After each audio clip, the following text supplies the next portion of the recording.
Obsesi, obrolan seru menginspirasi. Mbak, moga bisa plastik gerakannya. Saya bikin cerita dari introvert itu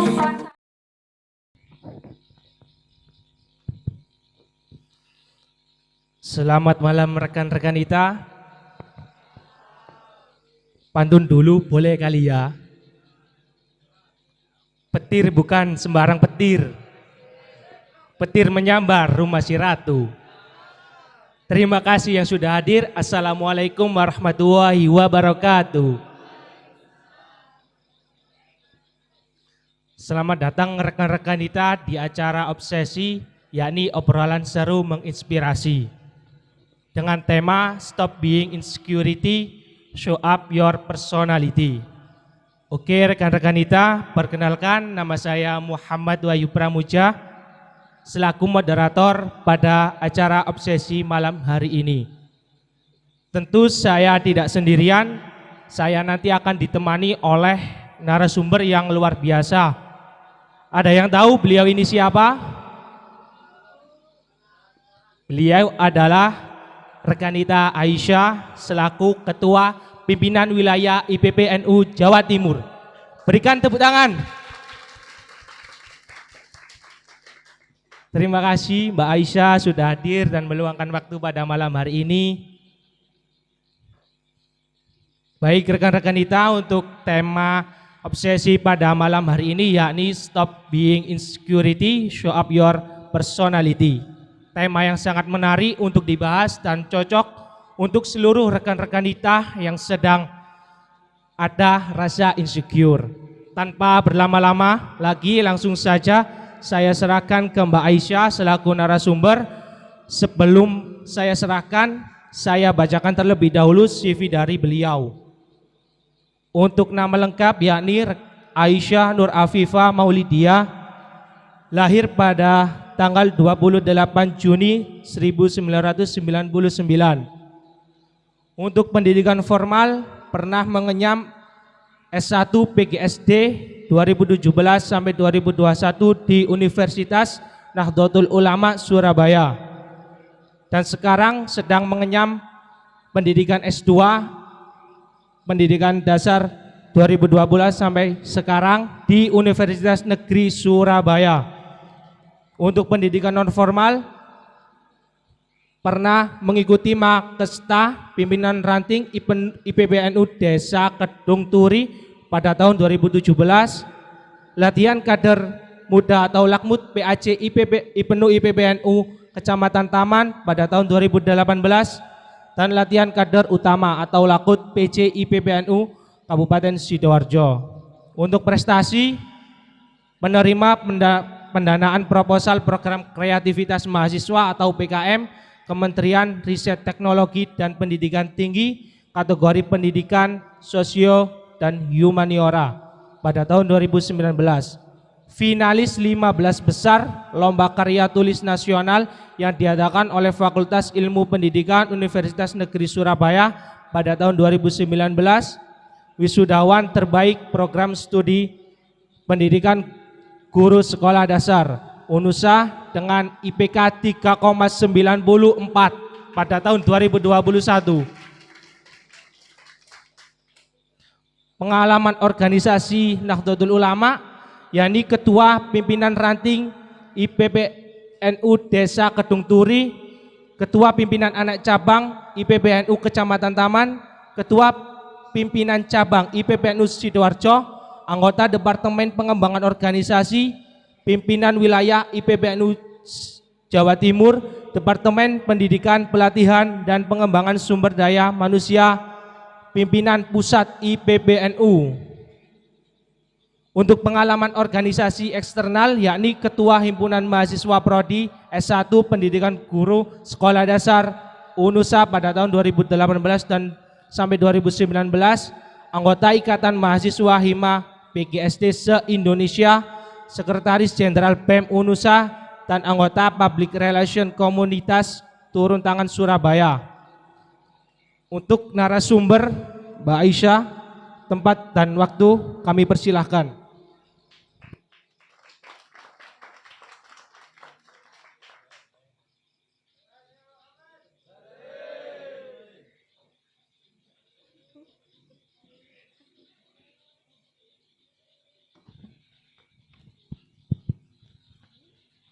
Terima kasih Mas Moderator. Namanya siapa? Mas Wahyu. Terima kasih Mas Wahyu sebelumnya. Assalamualaikum warahmatullahi wabarakatuh. Alhamdulillahirrahmanirrahim. Tapi kurang keras ini. Sudah tempatnya syahdu, harus jawabnya dengan merdu. Assalamualaikum warahmatullahi wabarakatuh. Alhamdulillahirrahmanirrahim. Tapi sebelum memulai kegiatan, izinkan untuk mengirimkan Al-Fatihah untuk para pendiri Nahdlatul Ulama juga Ibnu Bapan Unggih. Semoga dalam kehidupan kita senantiasa diberikan keberkahan dan juga senantiasa diberikan ke arah yang jauh lebih baik. Ila hadratin Nabi Mustafa Muhammad Al-Fatihah.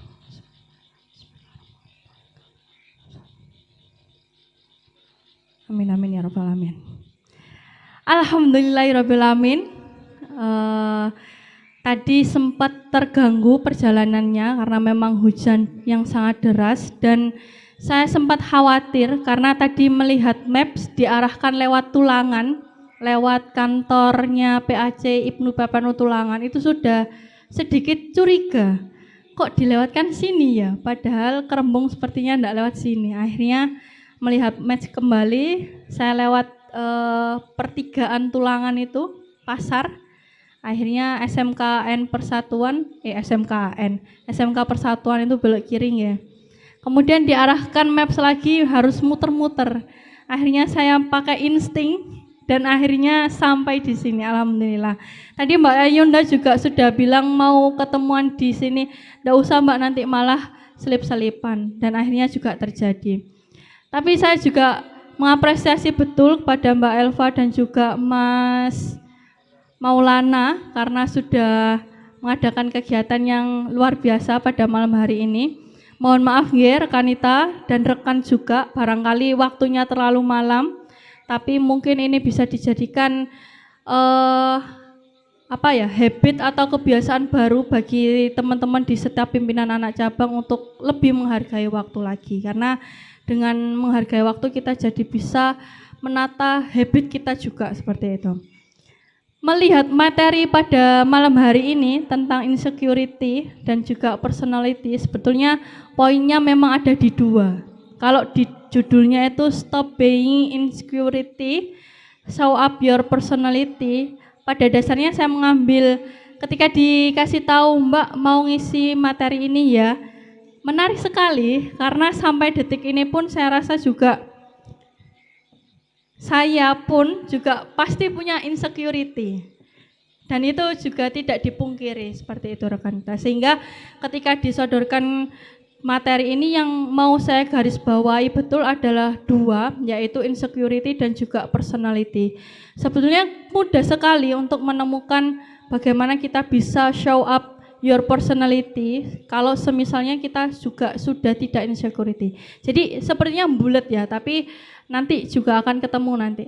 Dan harapannya target dalam pertemuan malam hari ini adalah ingin memberikan wawasan juga kepada rekan-rekan kita bahwasanya ayo di forum malam hari ini saya pengen rekan-rekan kita sudah hilang lagi beberapa rasa insecurity-nya, tapi lebih fokus pada personality yang mau di-up seperti itu.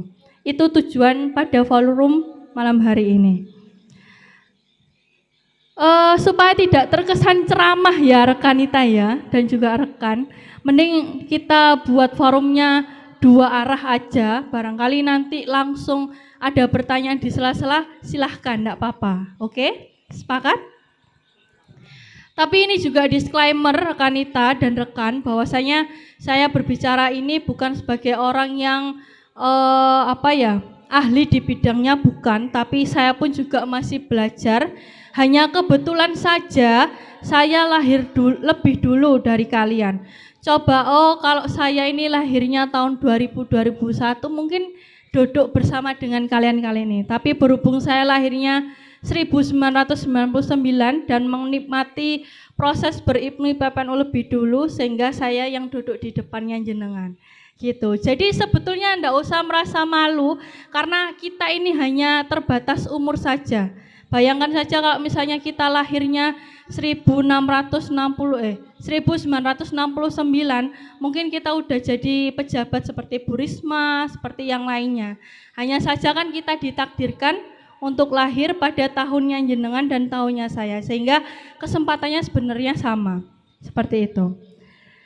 Kemudian yang selanjutnya langsung saja, sebetulnya pernah nggak sih rekan-rekanita itu merasa insecurity? Tapi sebelum merasa insecurity, paham dulu nggak maksud dari insecurity itu apa? Ada yang mau menjawab? Angkat tangannya. Pasti kata-kata ini itu ndak asing bagi kaula muda atau Gen Z seperti kalian, karena apa-apa mbak insecure mbak, aku kayak gini mbak ngono. Pasti nggak asing. Kalau dulu ndak ada kata insecure, ono izin. Pasti ono izin mbak, gak ada kata insecure. Ngerti nih kata izin. Tapi karena sekarang teknologi yang sudah berkembang, kemudian bahasa juga bermacam-macam, muncul kata insecurity. Nah, insecurity itu apa? Ada yang mau memberikan jawaban? Silahkan. Gak apa-apa, gak usah merasa malu rekanita, atau gak usah merasa nanti bersalah, karena gak ada yang salah di forum ini ya. Ayo, mbak, ayo jawab apa? Masih. Oke, ada yang berani? Ya, mbaknya yang paling belakang masker.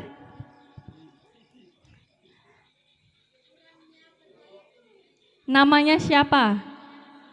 Yasin. Sama. Maaf ya. Namanya Chelsea. Tepuk tangan buat Mbak Chelsea dong.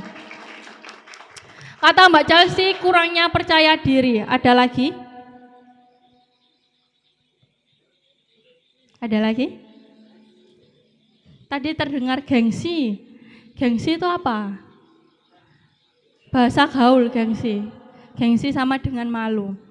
Kalau secara bahasa, sebenarnya insecure itu juga berkaitannya dengan kesehatan mental, atau juga ada biologisnya juga, bahwasanya di ilmu kedokteran itu berhubungan dengan kesehatan. Tapi secara bahasa sendiri insecure ya rasa kurang percaya diri, atau rasa kurang memahami diri, dan rasa kurang merasa bahwasanya hidupnya itu masih terombang-ambing. Itu rasa insecure.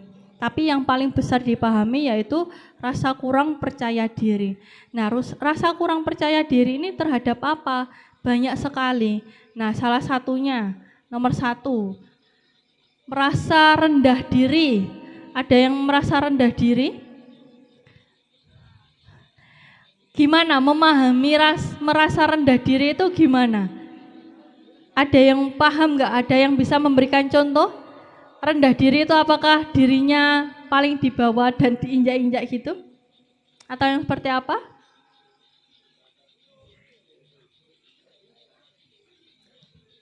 Angkat tangan dong.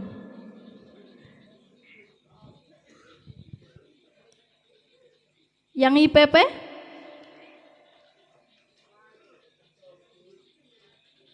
Oke. Merasa rendah diri biasanya itu kita seringkali merasa bahwasanya yang kita lakukan itu masih belum ada apa-apanya, sehingga merasa bahwa dirinya ini selalu merasa kekurangan, seperti tidak punya nilai atau value sama sekali. Sehingga ketika melakukan setiap kegiatan, kita akan selalu merasa, ndak mbak, saya loh ndak bisa apa-apa. Biasanya kata-katanya yang sering kayak gitu. Ndak wes mbak, masih jauh lebih baik kan mbak itu kok, saya loh masih segini. Nah, selalu ada rasa pesimistis yang muncul terlebih dahulu sebelum mau melakukan percobaan untuk melakukan segala sesuatunya. Sehingga kalau nomor 1 merasa rendah diri adalah merasa bahwasanya tidak punya nilai atau tidak punya value yang dapat ditonjolkan. Kemudian yang kedua, enggan berinteraksi. Seperti halnya nomor 1, biasanya poin kedua ini diikuti karena merasa tidak punya nilai atau value, biasanya orang-orang ini malas berinteraksi atau akan lebih cenderung diam dan juga tidak mau mengambil resiko untuk berinteraksi dengan orang. Takut bahwasanya nanti ketika ditanyai banyak orang maka jadi terbuka dan segala sesuatunya jadi terserap energinya. Padahal sebetulnya karena dirinya merasa malu saja karena tidak punya value atau nilai itu tadi. Kemudian poin ketiga, takut mencari hal baru. Siapa yang seperti itu? Dari poin ke-1 sampai poin ke-3, kira-kira kalian yang merasakan yang mana? Apakah ketiga-tiganya? Kalau sudah mulai timbul rasa-rasa kok koyo aku yang ngono ya. Nah, perlu diwaspadai saja, tapi tidak perlu ditakuti karena hal-hal ini wajar terjadi. Nanti kita di forum ini akan mencari solusinya dan berupaya gimana caranya dalam forum ini Rekanita Aisyah di sini mau meningkatkan value diri kalian, bukan insecurity seperti itu. Kalau di poin ketiga takut mencoba hal baru itu juga saling berkaitan. Sehingga seringkali karena kalian tidak merasa punya nilai atau value, kalian malas untuk mencari kegiatan hal baru. Pengennya ya wis di rumah aja, HP-an, nyaman dengan dirinya sendiri. Sehingga tantangan-tantangan baru yang akan diperoleh di luar itu merasa tidak tertarik karena takut dengan pikiran-pikiran kalian sendiri. Seperti itu. Kemudian nomor 4, hobi membandingkan diri. Sama dengan nomor 1 alasannya. Sehingga alasan nomor 1 sampai 7 ini sebetulnya saling berkaitan sekali. Dan itu coba dirasakan dan dipikir sendiri ya. Kira-kira kalian sudah memasuki fase yang mana? Mulai fase poin 1 kah, kemudian ditambah nomor 2 kah, atau sampai nomor 7 juga? Perlu diwaspadai sekali lagi. Hobi membandingkan diri ini juga penyakit yang seharusnya jangan diteruskan. Seperti halnya nomor 1 tadi, ketika diberikan peluang untuk menjadi misalnya rekanita siapa yang jadi MC? Via, Miss Vira. Ya, misalnya rekanita Vira. Kalau rekanita Vira malu di awal dan tidak mau menerima tanggung jawab sebagai MC, mungkin yang dipikirkan rekanita Vira awalnya pun juga pasti malu ya. Pasti saya rasa juga akan membandingkan diri. Malu Mbak, nanti enggak kayak Mbak Ayunda yang spellingnya bagus, kemudian MC-nya juga intonasinya juga bagus. Sepertinya akan ada rasa minder-minder itu. Tapi keren sekali untuk rekanita Vira sudah mau mencoba. Tepuk tangan dong. Meskipun masih belajar, perlu diberikan apresiasi dan juga penghargaan yang tinggi. Karena kalau misalnya terus kita jatuhkan, nanti potensinya tidak akan tumbuh, malah jadi malu seperti itu. Kemudian yang kelima, takut dan khawatir berlebihan. Nah, ini juga sering terjadi. Belum apa-apa, masih ditawari, itu khawatir dan takutnya itu sudah kayak melebihi orang yang mau dilamar. Seperti itu. Khawatir yang berlebihan, takutnya juga berlebihan, mikirnya juga berlebihan. Misal ketika ditawari menjadi MC, takut Mbak nanti anak-anak mencemooh, takut Mbak kok dicie-cie, takut Mbak nanti gini-gini. Banyak sekali takutnya. Nah, itu sebuah kekhawatiran yang berlebihan. Pernah merasakan seperti itu? Nah, pernah. Kemudian, haus akan pujian. Siapa yang seperti ini? Biasanya orang-orang yang haus akan pujian ini pun juga akan merasa insecure karena merasa jadi nilainya kurang. Karena ketika tampil tidak dapat pujian, walah Mbak, aku loh Mbak kok di ambil arek-arek gak ada respon yang memuji, wes ndak lagi wes Mbak. Kayaknya aku gak menarik, kayaknya aku gak berhasil. Nah, hal-hal yang seperti itu tuh yang membuat rasa insecure juga bertambah. Padahal itu kan perlu divalidasi sebetulnya. Perasaan-perasaan yang muncul di diri kita itu harusnya divalidasi terlebih dahulu sehingga kita bisa mengambil kesimpulan apakah perasaan yang muncul itu benar atau salah. Harusnya seperti itu. Tapi karena kita mungkin yang merasa haus akan pujian yang pokoknya Mbak aku kudu disanjung, minimal kudu ana sing nge-repost cara ngomongku atau yang lainnya, itu kan haus akan pujian. Dan itu akan memunculkan rasa insecurity yang lebih-lebih lagi seperti itu. Kemudian yang terakhir yaitu menghindari mengapresiasi prestasi orang lain. Nah, ini adalah rasa tidak menerima bahwasanya orang lain itu memiliki value yang lebih dari kalian.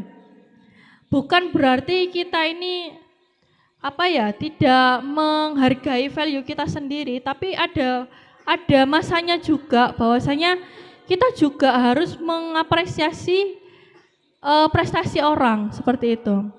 Bukan dijadikan sebagai bahan minderan kita, tapi juga dijadikan bahan sebagai motivasi kita sendiri seperti itu. Seharusnya seperti itu.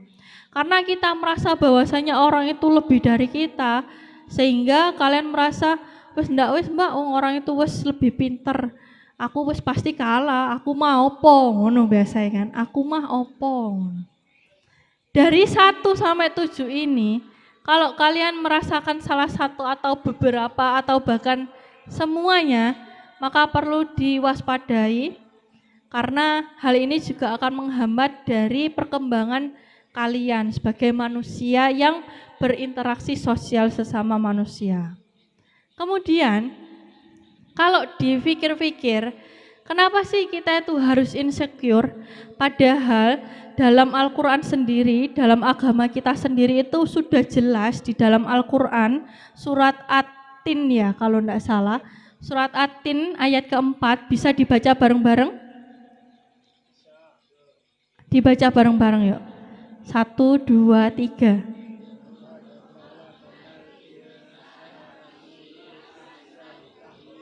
Kurang keras dong. 1, 2, 3.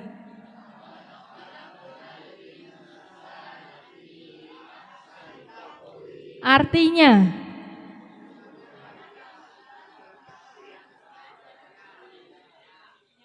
nah, pintar. Tepuk tangan dong. Bayangkan di Al-Quran itu sudah disebutkan bahwasanya sesungguhnya kami telah menciptakan manusia dalam bentuk yang sebaik-baiknya. Allah itu sudah menciptakan kalian ini dalam bentuk sebaik-baiknya. Bayangkan kalau misalnya manusia ini mukanya sama dengan Kak Aisyah semua, kan pasti ya aneh ya. Kan gak asik gitu ya, gak ada selera-selera manisnya, cantiknya, imutnya gitu kan. Pasti sama dan flat semua. Tapi karena ada rekanita Aisyah, rekanita Evi, siapa? Rekanita Vira, rekanita Elva, Ayunda, kan jadi lebih menarik. Bahwasanya melihatnya itu ndak sama, ndak flat. Sama dengan potensi kalian.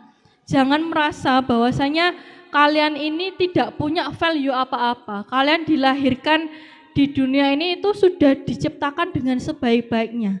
Tapi jangan sampai ada yang pernah lihat nggak meme-meme di Instagram yang bayi-bayi sperma yang ketika muncul malah diejek.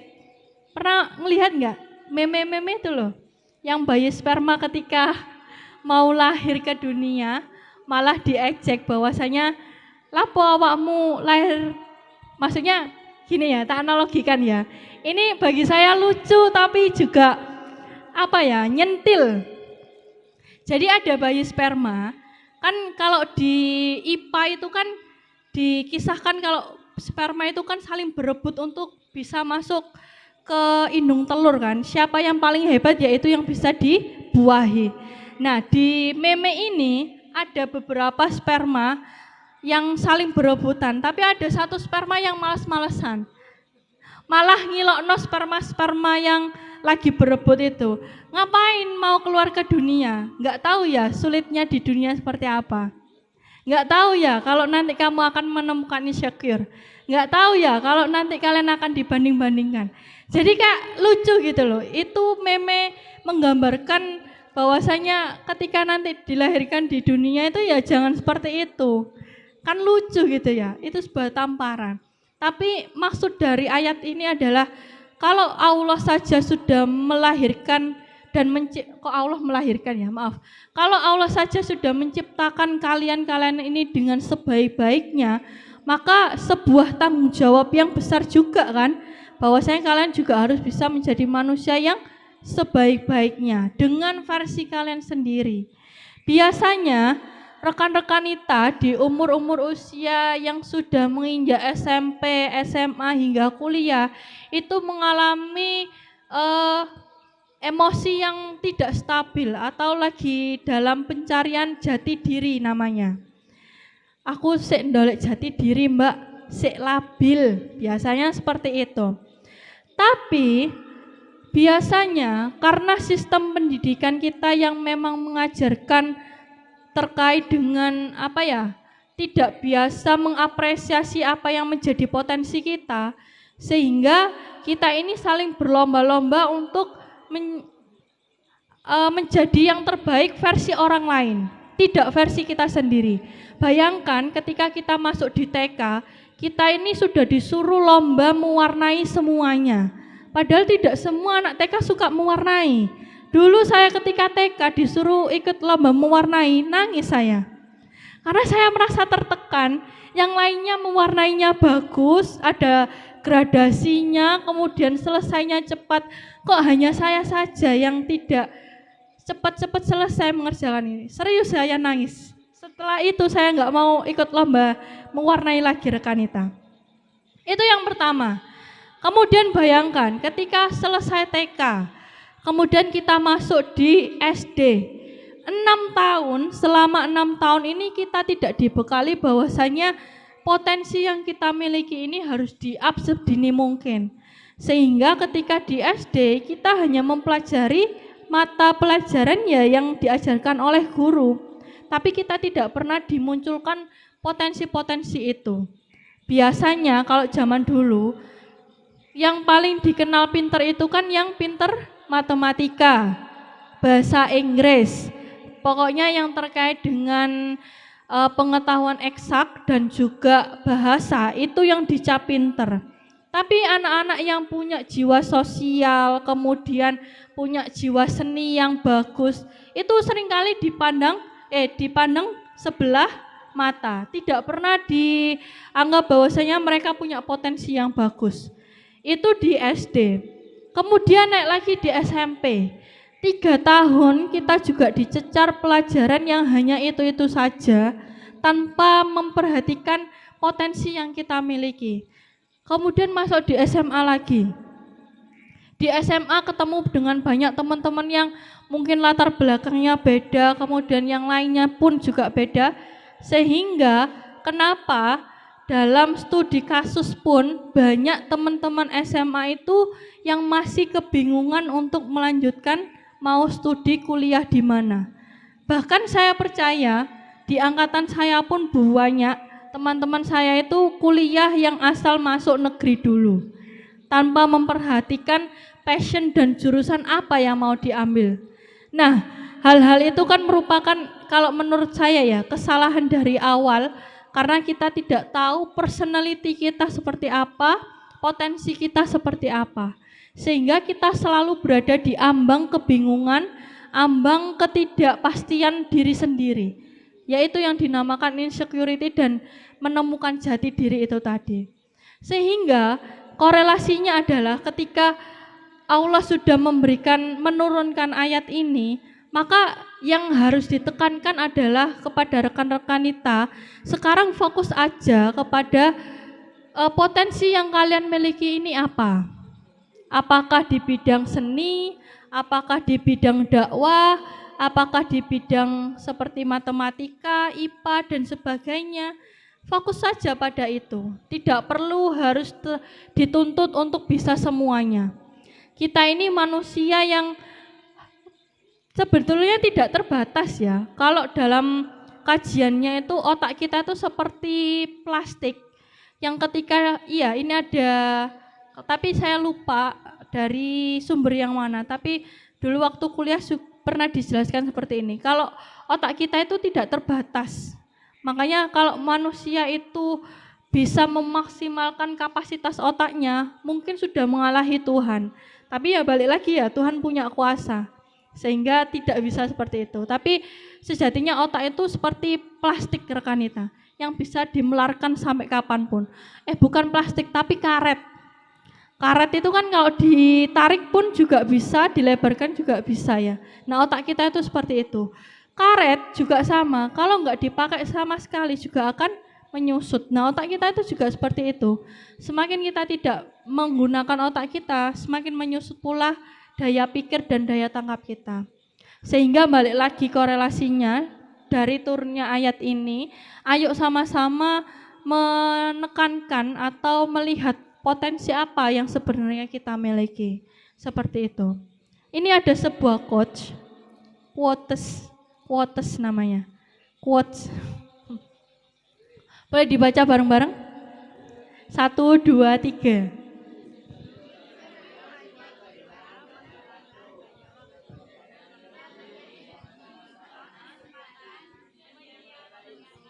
Nah, banyak mudorotnya kan?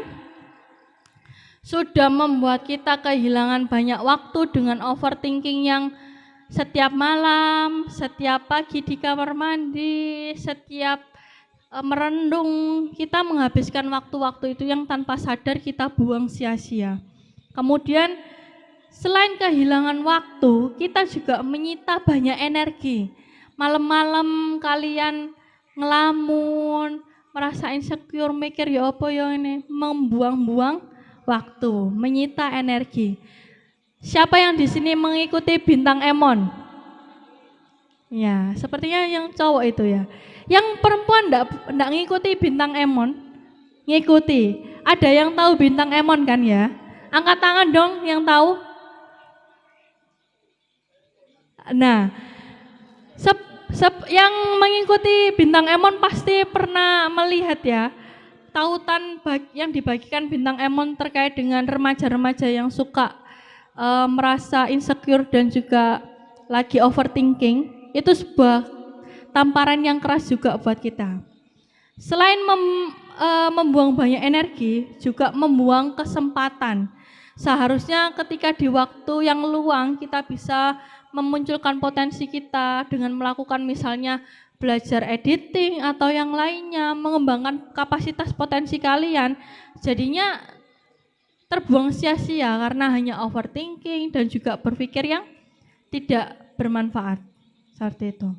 Sehingga ayo sama-sama sudah hilangkan rasa insecure karena tidak ada manfaatnya sama sekali, hanya membuang potensi yang ada. Kemudian, nah di sini ada percaya diri dan juga ada insecure. Kak ketok aku rek.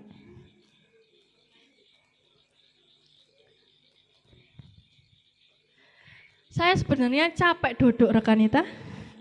Sejak dari pagi kerja saya juga duduk. Perjalanan tadi duduk. Di sini pun juga duduk. Sambil berdiri enggak apa-apa ya.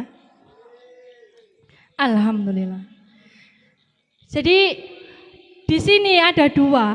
Kenapa di setiap slide, beberapa slide itu selalu saya tunjukkan wajah saya? Ada yang tahu nggak kenapa? Itu salah satunya ya, tidak dipungkiri. Maaf ya agak ya apa ngono. Tapi itu kan kita perempuan semua yang cantik. Tapi ada hal lain. Ada yang bisa menyebutkan kenapa di setiap slide, beberapa slide selalu menampilkan wajah saya? Nah, itu salah satunya ya rekanita. Dulu saya tidak berani menampilkan wajah saya di slide seperti ini. Tapi karena berhubung temanya di sini adalah insecurity dan juga upskill your show up your personality, maka saya harus menunjukkan apa yang saya punya, apa yang saya miliki seperti itu. Dan itu juga harus dimiliki oleh rekan-rekan kita. Di sini enggak bawa ballpoint sama kertas ya? Enggak. Kalau enggak bawa enggak apa-apa, pegang HP-nya aja nanti ya terakhir. Di sini ada percaya diri dan juga insecure. Di percaya diri ini ada buahnya, ada open minded, kemudian mengapresiasi, mau belajar dengan orang lain, kemudian punya prinsip, mengakui kesalahan. Nah, hal-hal ini yang bisa kalian miliki atau dijadikan prinsip supaya kalian bisa merasa percaya diri. Tapi sebaliknya, di sini ada sifat-sifat yang merupakan insecure. Salah satunya close minded atau menutup pikiran, tidak mau terbuka dengan pemikiran-pemikiran orang lain. Kemudian yang kedua, mencari pujian, sehingga setiap yang kalian lakukan itu selalu ingin mencari pujian. Kemudian yang ketiga, sok tahu. Yang keempat, selalu mencari alasan, menyalahkan orang lain, suka berada di zona nyaman, sampai diragu dalam mengambil keputusan. Silahkan, di sini saya masukkan hal-hal yang membuat kalian percaya diri dan juga hal-hal yang membuat kalian insecure. Silahkan nanti ada beberapa yang bisa dijadikan prinsip dalam hidup kalian dan hilangkan insecure-insecure yang ada di sebelah kiri. Kemudian next. Saya punya sedikit cerita. Ada yang tahu ini siapa? Siapa? Ani. Bu Santi, mirip ya? Yang IPPNU, ada yang tahu siapa? Oh iya, Barack Obama. Siapanya Barack Obama? Istrinya. Namanya siapa rekan? Enggak, namanya jenengan siapa? Ahmad Fathul. Tepuk tangan. Pernah tahu di mana?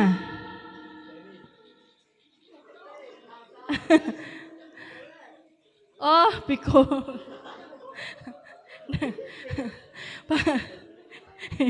Gak apa. Ini sedikit cerita dari Michelle Obama. Bayangkan saja, ini saya baca di tautannya Gita Saf yang lagi rame akhir-akhir ini. Di blogspotnya itu di A Cup of Tea, itu Gita Saf nuliskan pengalamannya Michelle Barack Obama ketika diwawancarai di Amerika. Beliau itu mengatakan bahwasanya sampai detik ini pun saya pun juga punya rasa insecurity, di mana rasa insecurity ini saya gunakan untuk mengupgrade skill-skill saya. Merasa tidak puas adalah rasa untuk bisa membuat saya belajar lebih-lebih lagi.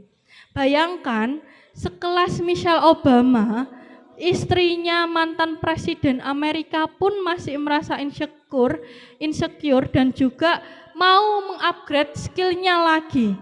Apalagi kita. Apakah kita seperti itu? Kita ini yang masih SMP, SMA, bahkan kuliah, seperti saya pun jarang melakukan upskill yang kita miliki. Barack Obama aja yang kelasnya sudah internasional, yang sudah dikenal seluruh dunia, bahkan dia saja mau belajar terus-menerus. Lah apalagi kita. Kita ini masih diberikan umur yang insya Allah panjang, tapi tidak digunakan dengan sebaik mungkin. Malah digunakan hanya untuk main media sosial dan lain-lainnya. Kan malu ya. Nanti kita juga tidak akan jadi orang yang besar kalau misalnya kita hanya melakukan kegiatan yang hanya mudarat saja. Jadi cerita dari Michelle Obama ini kita jadikan acuan atau motivasi sehingga kalian juga akan merasa termotivasi untuk melakukan kebaikan-kebaikan dan juga evaluasi diri kalian sendiri. Seperti itu. Kemudian next.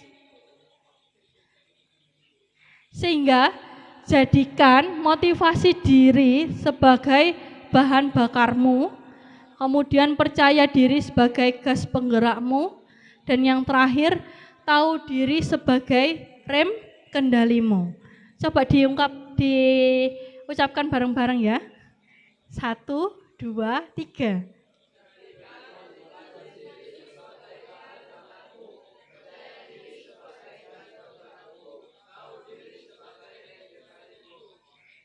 Terima kasih. Ada lagi ya, terakhir ya. Oh ya, terakhir.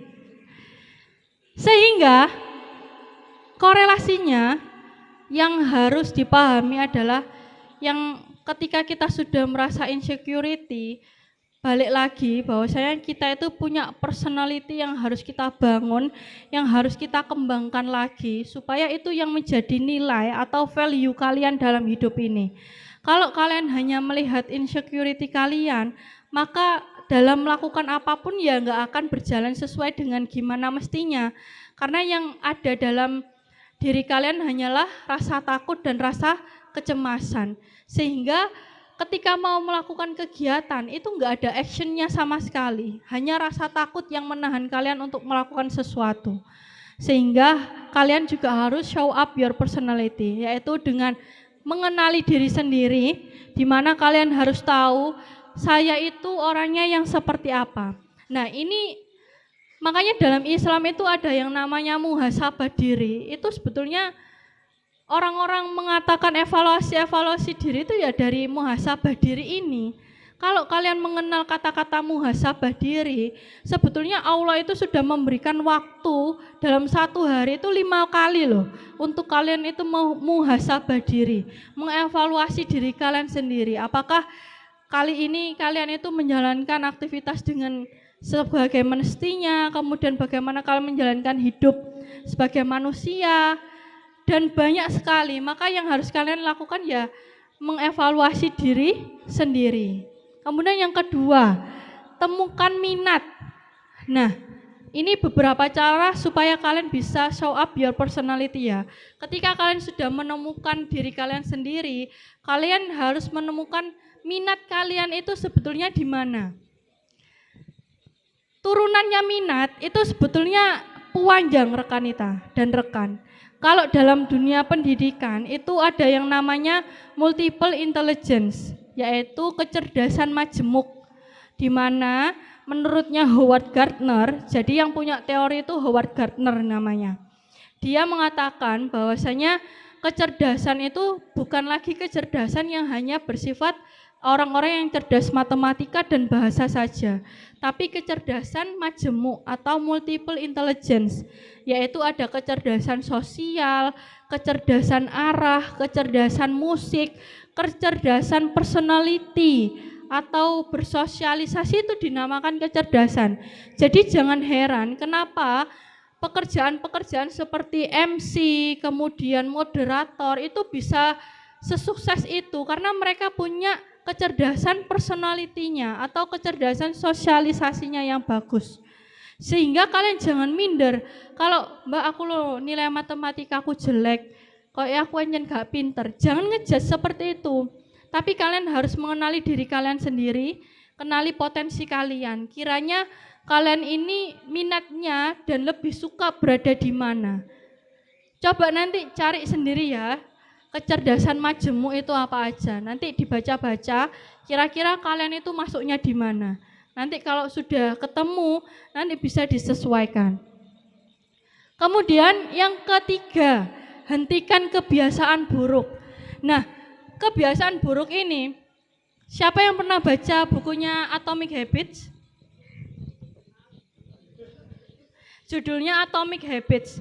Jadi di bukunya Atomic Habits itu menceritakan bahwasanya sebetulnya orang-orang hebat itu bisa hebat karena habit-habit kecil yang dia lakukan setiap harinya. Setiap pagi, saya tanya ya, dari sebanyak ini, kira-kira dalam 1 bulan yang melakukan aktivitas setiap pagi secara rutin terus-menerus siapa? Angkat tangan. Misalnya bangun pagi jam 4, itu pasti bangun pagi jam 4 terus-menerus selama 1 bulan. 1 minggu wes. Ada yang seperti itu? Ada. Mas Firul? Oh, Masya Allah. Setelah bangun jam 4, apakah aktivitasnya juga runtut seperti itu sampai 1 minggu?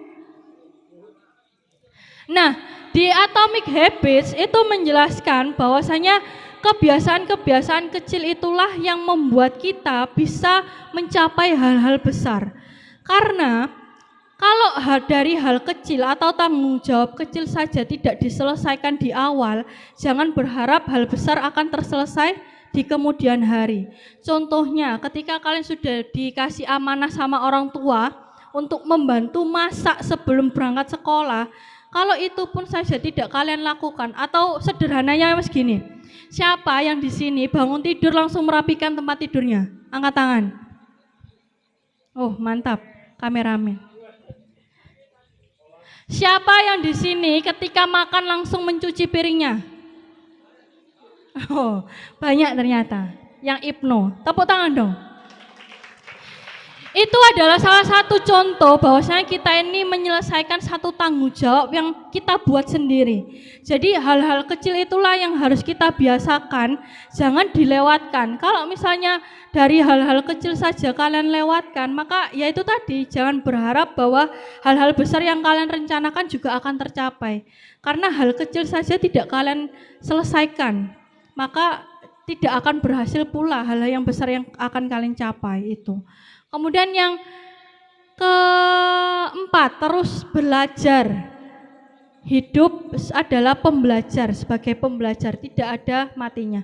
Makanya ada kata-kata belajarlah sampai ke liang lahat. Dalam artian sampai ke liang lahat pun loh kita disuruh belajar. Dalam artian sampai ketika mau mendekati ajal, kita tuh masih disuruh belajar sama Allah. Maka jangan merasa puas diri kalau kalian sudah berada di punya jabatan atau apapun, jangan merasa puas diri. Kemudian temukan mentor.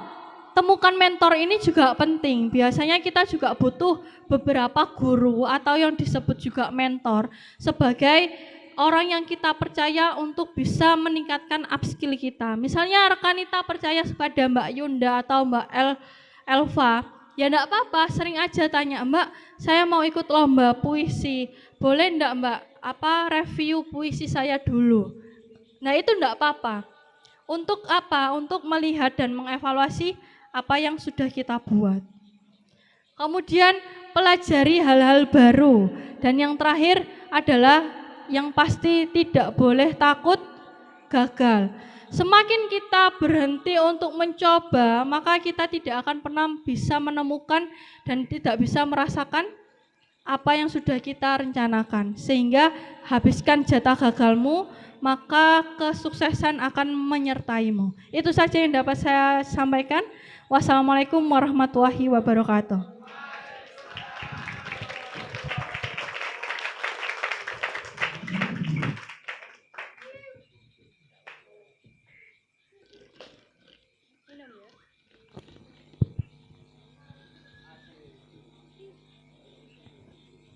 Ya, terima kasih Mbak Aisyah yang telah menyampaikan materi Stop Being Insecurity, Show Up Your Personality.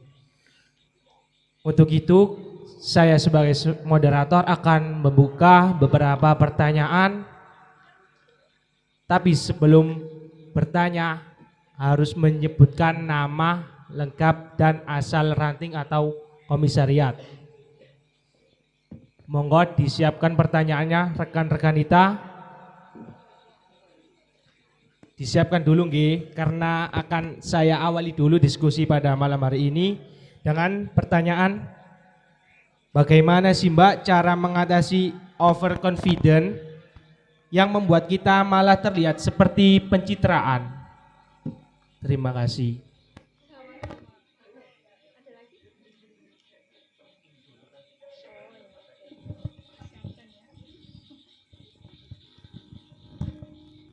Masnya overconfident? Oh enggak. Biasanya orang-orang overconfident ini itu suka bukan dijauhi juga ya. Biasanya teman-temannya itu suka ngerasani ndek burine, tapi nggak berani untuk menegur. Nah, teman yang baik adalah teman yang bisa mengingatkan sesama temannya. Sehingga kalau misalnya menemukan orang-orang yang overconfident, ya diingatkan saja. Biasanya karena kita ini orang Jawa, dan hidup di Indonesia yang kebetulan masih terpatri pemikiran-pemikiran kesungkanan, itu yang membuat kita ada pagar yang terlalu tinggi untuk mengingatkan sesuatu. Padahal sampai di bukunya Mark Jacobs itu kan ada, jadi lupa judulnya ya bukunya. Yang covernya merah itu loh, Mark Jensen, ngerti tak, Cak? Seni untuk bersikap bodoh amat. Itu rekomendasi buku yang bisa dibaca rekanita.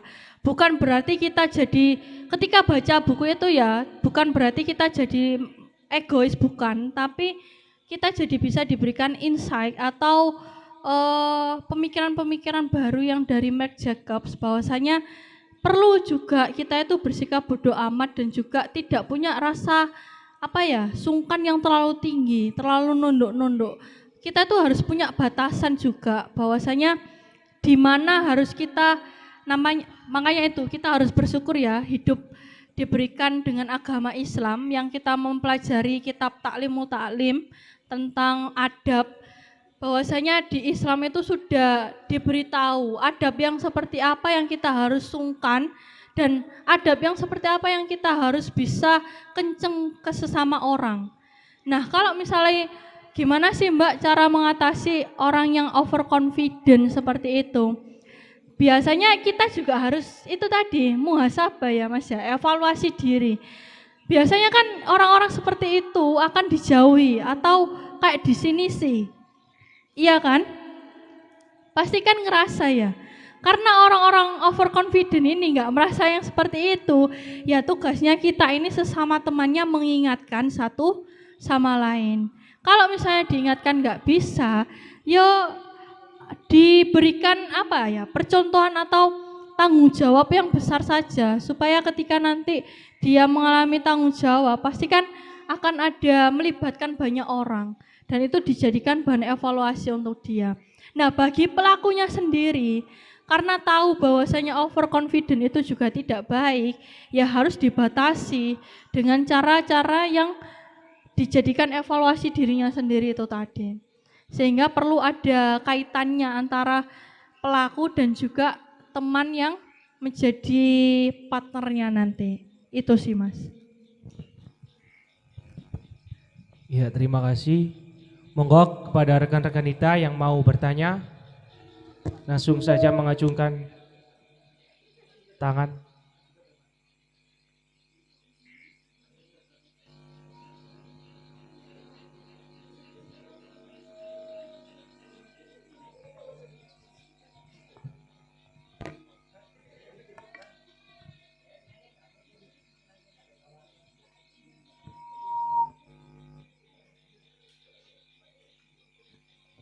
Iya, dari rekan, Renggi, monggo.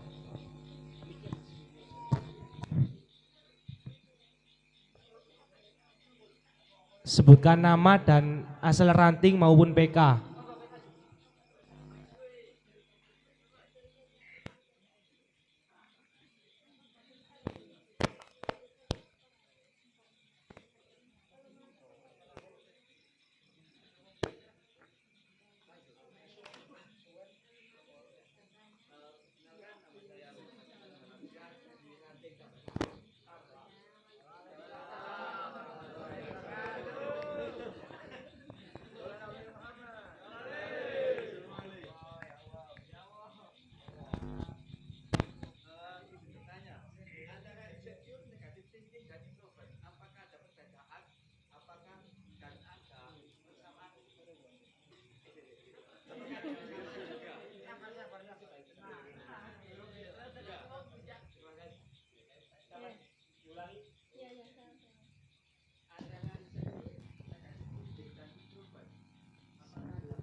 Terima kasih. Mas siapa? Dimas. Oh iya. Monggo kalau ada rekan kita jangan mau kalah nggih sama rekan. Monggo bertanya.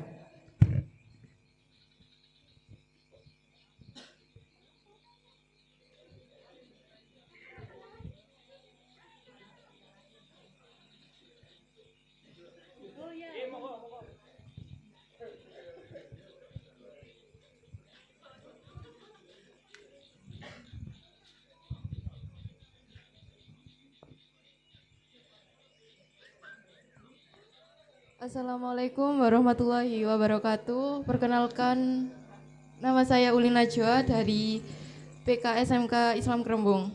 Mohon izin untuk bertanya, pengaruh media sosial terhadap rasa insecure dan kepercayaan diri pada remaja itu apa? Terima kasih. Diulangi nggih. Pelan-pelan.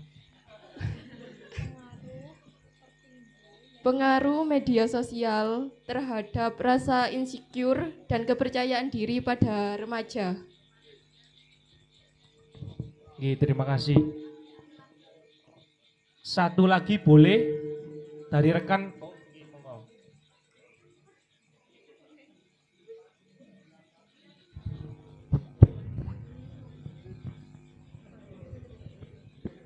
Assalamualaikum warahmatullahi wabarakatuh. Perkenalkan, nama saya Andika Nurudianti dari Ranting Rejani. Bagaimana cara kita mengendalikan rasa insecure terhadap diri kita sendiri? Terima kasih. Nggih, terima kasih. Ada 3 pertanyaan Mbak Isya dari rekan dan rekan kita. Yang pertama dari Mas Hisham. Mas Dimas. Dari pimpinan ranting IPNU PBNU Tambak Rejo yang menanyakan antara insecure, negative thinking atau introvert, apa perbedaannya dan apakah ketiga hal tersebut berkesinambungan? Monggo langsung dijawab. Nggih. Insecure, negative thinking, dan overthinking. Sebetulnya masuk di penjelasan saya tadi ya. Tentu berbeda. Kalau insecure itu kan rasa tidak percaya diri. Kalau insecure, negative thinking itu perasaan berlebih. Kemudian yang terakhir itu introvert. Introvert ya. Introvert itu kalau sederhananya itu kan perasaan untuk menarik diri. Beda ya. Kalau insecure itu perasaan tidak percaya diri, kemudian apa tadi? Negative thinking itu perasaan terlalu berlebih, kemudian introvert itu perasaan untuk menarik diri dari segala hal. Itu gampangnya. Kemudian ada persamaannya. Persamaannya adalah perasaan-perasaan itu adalah perasaan yang jelek dan buruk. Karena itu bisa menghambat potensi diri kalian. Bayangkan, sudah insecure, kemudian overthinking, dan juga introvert. Nah, hal-hal ini yang malah membuat kalian ini tidak bisa mengembangkan potensi diri kalian. Misalnya Mas siapa? Mas Dimas. Mas Dimas punya keinginan nih menjadi pesepak bola yang handal. Tapi insecure, merasa nggak percaya diri karena mungkin badannya, misalnya ini Mas ya, karena sepak bola setahu saya punya standar gitu ya. Misalnya badannya tidak sesuai dengan minimal dari pemain sepak bola di klub. Insecure kan, padahal kasih 1 cm. Padahal kalau misalnya di umurnya Mas Dimas yang saat ini, kemudian dengan usahanya yang giat, pastikan pertumbuhan masih ada. Tapi karena ada insecure yang merasa tidak percaya diri, akhirnya menahan. Wes enggak wes Mbak, wong apa tinggiku masih gak sesuai dengan minimal. Kemudian ditambah dengan overthinking. Engko nek aku latihan diilokno bocel ta ya apa Mbak ya apa tambah wisin aku Mbak ngono. Nah, wes insecure, overthinking, kemudian punya sifat introvert atau menarik diri dari segala sesuatu yang berhubungan dengan sifat sosial. Tidak mau berbaur, kemudian tidak mau berinteraksi sosial, wes malah pengen jadi sepak bola tapi tidak punya usaha untuk mencapai itu. Maka kalau ada perbedaan ya perbedaan secara bahasa, tapi secara persamaan sifat-sifat itu adalah sifat-sifat yang jelek dan buruk, jangan diteruskan. Jadi kalau misalnya sudah mulai ngerasa punya 3 sifat itu, coba atasi dengan hal-hal yang positif, gitu Mas ya. Pon, terjawab? Alhamdulillah. Untuk pertanyaan kedua dari rekanita Ulina Jua dari PKSMKI, pengaruh media sosial terhadap rasa insecure atau percaya diri. Begitu nggih pertanyaannya. Monggo Mbak Aisyah. Nah, ini menarik juga rekan Nita Najwa ya. Tadi pagi itu saya juga baca-baca terkait dengan data terkait dengan insecurity remaja di Indonesia ini terbesarnya pengaruhnya apa? Ternyata pengaruh terbesar insecurity-nya remaja-remaja di Indonesia atau Gen Z-nya kita ini adalah nomor satu media sosial. Dan media sosial yang nomor satu itu kalau nggak salah Instagram, TikTok, kemudian Facebook. Bayangkan kita ini Indonesia pengguna internet terbesar nomor 3. Yang satu itu kalau nggak salah India, kedua Cina, ketiga kita. Kalau nggak salah nih, kalau salah nanti coba dibenarkan. Tapi intinya kita ini sudah punya data di IDN Times, kita ini pengguna media terbesar, kemudian remaja-remaja ini insecurity-nya paling besar pengaruhnya di media sosial. Kenapa? Saya baca tadi, bayangkan ada namanya istilah flexing. Kalau dulu namanya pamer, sekarang itu namanya flexing. Ajang untuk menyombongkan diri. Bahasa gaulnya flexing. Bayangkan di Instagram atau media sosial pasti yang disuguhkan adalah sesuatu hal yang menyenangkan.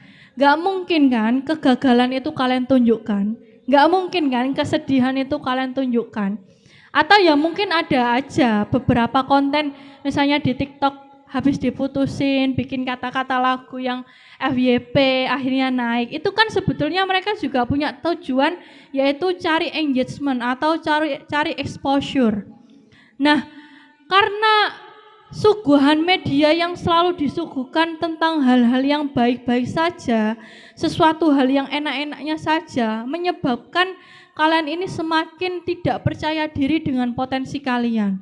Kalian melihat banyak teman-teman kalian yang punya prestasi, yang kalian tahu itu kayak kok prosesnya gampang ya mbak, arek iki mari entuk juara iki, moro menang lomba iki, entuk beasiswa. Sedangkan aku loh mbak sudah coba beasiswa sampai 5 kali nggak lolos. Lah masuk kalian itu perjuangannya rekanita ini untuk mencari beasiswa dan prestasi itu kan kita nggak pernah tahu di belakangnya. Maka hal-hal yang disuguhkan di media itu yang sebetulnya membuat kita ini semakin merasa tidak percaya diri dengan potensi kita. Maka cara menanganinya adalah dengan mengkonfirmasi kembali. Jangan mudah percaya apa yang ditampilkan di media itu tidak selalu benar. Semuanya palsu. Semuanya yang ditampilkan di Instagram adalah citra diri. Saya pun juga melakukan itu. Di Instagram saya yang pasti saya posting ya yang baik-baik saja. Kegiatan yang baik, tapi kalian nggak pernah tahu kan proses saya ketika ke Jember itu perjalanannya gimana, macetnya ya apa, luwene ya apa, mogoke ya apa, kan nggak pernah. Taunya hanya 15 detik video yang menunjukkan saya perjalanan dengan happy, ketemu orang, ngobrol dan senyum, tapi kan nggak pernah tahu prosesnya. Lagi-lagi media itu hanya menampilkan citra diri orang yang mau ditunjukkan baiknya saja. Maka yang harus dilakukan adalah mengkonfirmasi dirinya sendiri, apakah betul kebutuhan ini yang saya butuhkan. Kalau tidak, ya udah. Apalagi dunia kita ini kan kapitalis. Sekali kalian nge-love misalnya ya akun tentang Korea yang muncul di beranda kalian baik Instagram, kemudian TikTok dan lainnya pasti akan berkaitan dengan drakor atau Korea. Makanya kalian kan pasti ngerasa kok yuk tepak ya rek, aku galau kok muncul kata-kata sing iki. Pernah kayak ngono?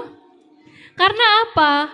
Algoritma media sosial itu seperti itu. Kita ini kapitalis, disuguhkan dengan tidak ada habisnya. Kita ini dipaksa untuk terus mencari dan rasa penasaran, dan algoritma media sosial itu cara kerjanya seperti itu. kita disuguhkan gimana caranya orang ini menjadi penasaran dan akan terus mencari dan men-scroll sampai titik bawah tidak ada habisnya. Kalau kita tidak punya batasan atau punya pengendali diri, yaitu tadi malah jadinya ikut-ikutan tren, ikut-ikutan insecure. Yang malah fokus insecure malah tidak fokus pada potensi diri kalian. Jadi pengaruh lebih besar terhadap insecurity ya benar, adanya media sosial. Tapi yang punya media sosial itu siapa? Kalian kan? Yang punya kendali siapa? Kalian. Maka jangan jadikan kalian itu manusia, jangan sampai dikendalikan oleh robot. Tapi kalian yang harus punya kendali pada diri kalian sendiri. Jadi itu Rekanita, dikembalikan kepada dirinya sendiri. Paham ya? Pertanyaan terakhir dari Rekanita Nurul dari pimpinan ranting IPNU IPB Nurjeni, yakni bagaimana cara mengendalikan rasa insecure kita. Betul nggih pertanyaannya? Namanya kayaknya salah. Rekanita siapa? Anggita. Oh nggih, ini ku. Nggih, monggo. Panggilannya Anggita, Mas. Siapa? Andika. Anggika. Oh. Anggi ya. Saya boleh lebih keras namanya biar nggak salah paham. Anggika. Nah ya, ANGGI kan. Oh, Andi. Cowok ya. Ya. Pertanyaan tadi cara mengendalikan insecure. Ya, dengan yin and yang. Enggak, receh. Kalau pertanyaannya gimana Mbak caranya mengendalikan insecure? Tadi di 3 slide terakhir ada beberapa 1-7 kalau enggak salah ya. Itu nanti bisa dijadikan prinsip Rekanita, bahwasanya yang paling penting adalah kita ini harus mengenali diri kita sendiri. Jangan sampai kalau sudah tahu punya rasa insecurity terkait dengan hal nggak bisa misalnya ngobrol di depan, jangan dijadikan itu sebuah sesuatu yang harus diiyakan, tapi harus diyakinkan bahwasanya diri kalian itu bisa kalau misalnya dilatih. Jadi cara mengendalikan insecurity ya harus tahu dirinya dulu, mengenal dirinya terlebih dahulu. Kemudian yang kedua adalah kenali potensi diri kalian apa, potensinya apa. Apakah di matematika, apakah suka ngobrol, apakah sukanya diskusi, apakah sukanya di bahasa. Nah itu yang harus dipahami dulu.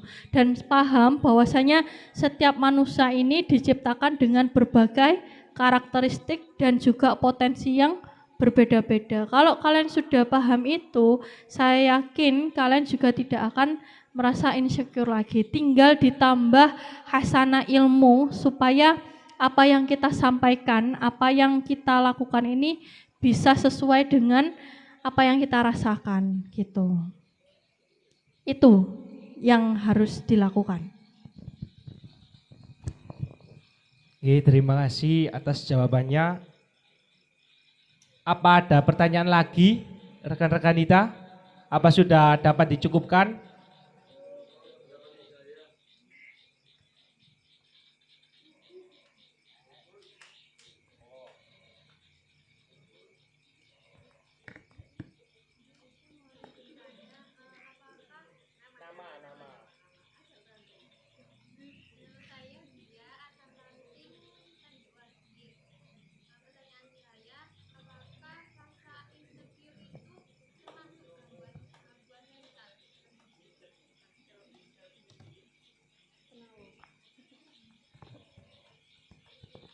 Ya, bisa langsung dijawab mawon Mbak Aisyah tanpa ditampung.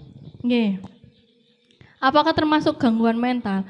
Kalau saya baca di Alo Dokter tadi termasuk dalam gangguan mental, tapi bukan yang berat ya. Karena itu kan rasa tidak percaya diri, merasa bahwasanya dirinya itu ada yang hilang.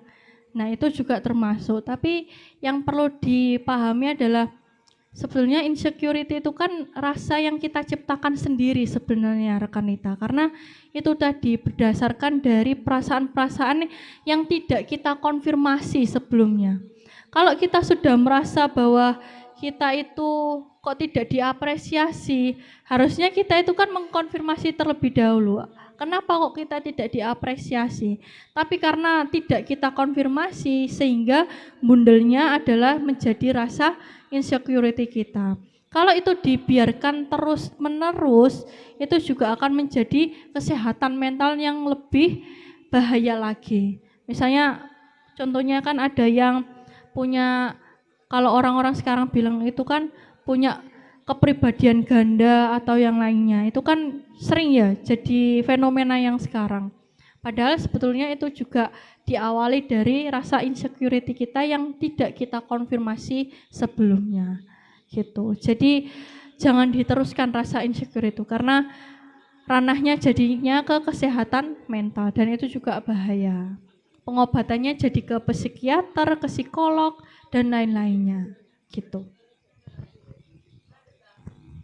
Ya, terima kasih jawabannya. Sudah dapat dicukupkan gini Ki.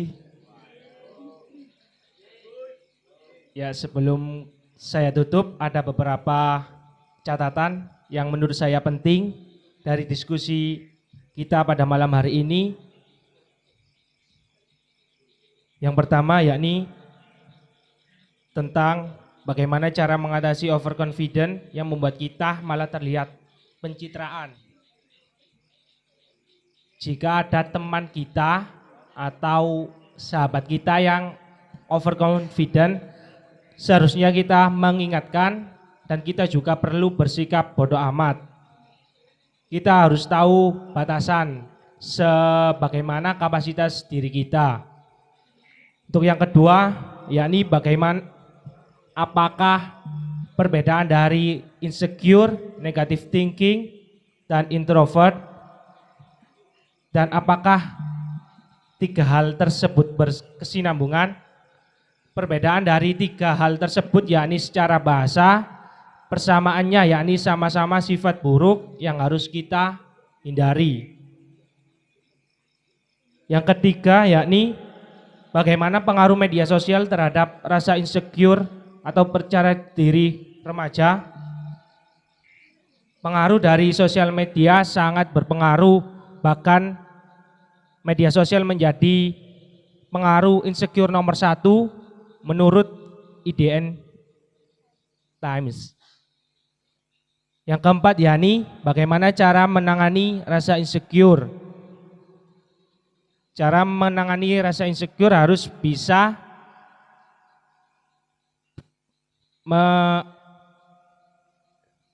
mengendalikan diri kita sendiri, harus tahu potensi diri kita, harus tahu minat dan bakat kita. Dan yang terakhir yakni apakah rasa insecure termasuk gangguan mental? Termasuk gangguan mental, tapi gangguan mental ringan karena insecure sendiri datang dari pola pikir kita sendiri. Itu beberapa catatan penting dari saya. Monggo Mbak Aisyah kalau ada closing statement.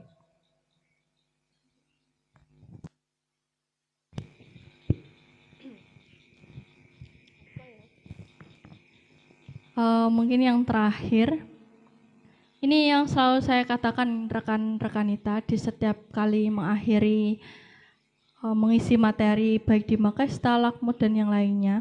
Saya termotivasi sekali dengan kata-katanya Ali bin Abi Thalib, bukan Ali bin Abi Thalib, Imam Syafi'i.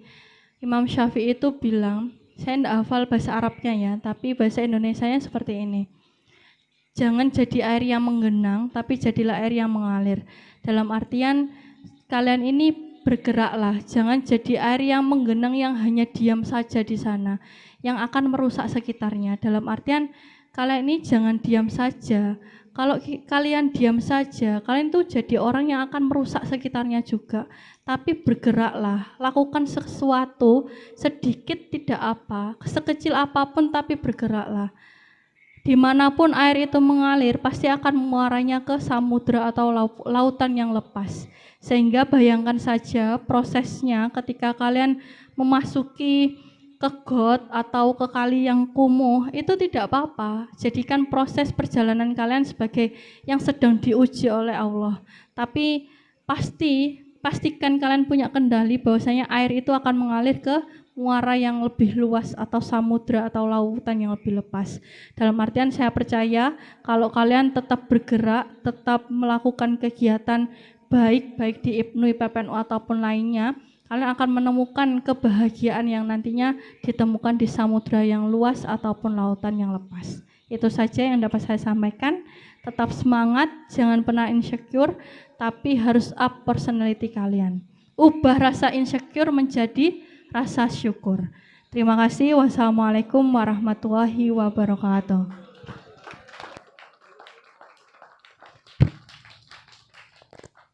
Dengan ditutupnya materi hari ini, maka obrolan kali ini sudah dinyatakan selesai. Selanjutnya saya serahkan ke pembawa acara.